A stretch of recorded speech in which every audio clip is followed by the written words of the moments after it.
අවුරුද්දක් යන්න කලින් සංජානාට සැමියා එපා වෙයි. සැමියා අතහැර සංජානා තනියම ලංකාවට විවාහය අවසන් බවට ඇය රටටම කියයි.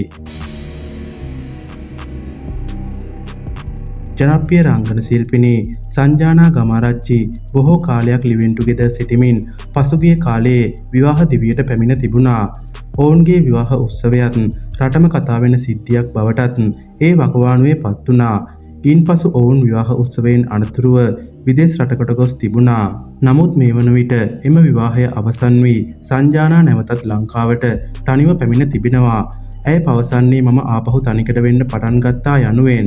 මේ පිළිබඳව ඇයට බොහෝ පිරිසක් දොස් නගා තිබුණේ මේ ආකාරයෙන්.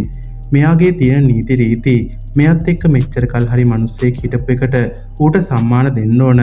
මම හිතනවා හරි මෙයා ආස සල්ලි වලට ආදරයක් නැහැ. කාටවත් පහත් වෙන්න කැමති නෑ.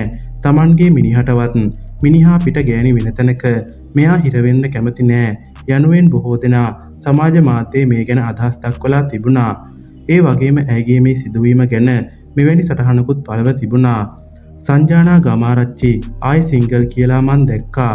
ගොඩක් අය කියලා තියෙනවා අපරාදෙලු වෙඩිමට වේදම් කරපු සල්ලි පොඩි ට්‍රයල් එකක්ලු ගියේ වගේ කමෙන්ට්ස් වගේම පෝස්ට්. අපි කවුරුත්ම ඩිවෝස් වෙන්න බලාගෙන මැරි කරන්නේ නැහැ. ආදරය කරන කාලේ දැකලා නැති අමුතු ගතිගුණ මැරි කලාට පස්සේ පෙන්නන්න සමහර පිරිමි වගේම සමහර ගැහැණු ඉන්නවා.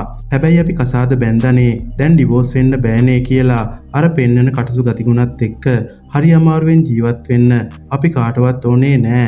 ලෝකෙට පේන්න සතුටු වෙලා කුටුම්බය ඇතුලේ කිසිම සැනසීමක් නැත්තම් ඒ කසාද ජීවිතෙන් ඇති වැඩකුත් නෑ.